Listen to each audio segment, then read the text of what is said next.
পূর্বের কথা মোতাবেক এখন থেকে পুরো দেশকে তুফানের হাতে তুলিয়া দেব। সে যা চাইবে পাইবে, যা করিতে চাইবে করিবে, তাহাকে কোনো কিছুতেই বাধা দেয়ার এখতিয়ার কেউ রাখিতে পারিবে না।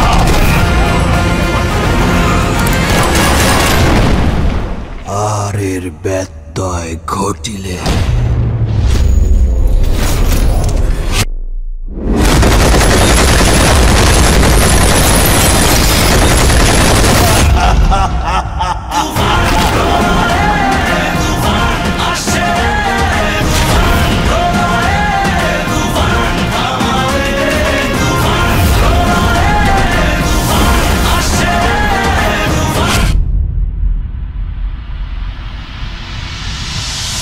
তুফান খুব ভয় পাইছি রে।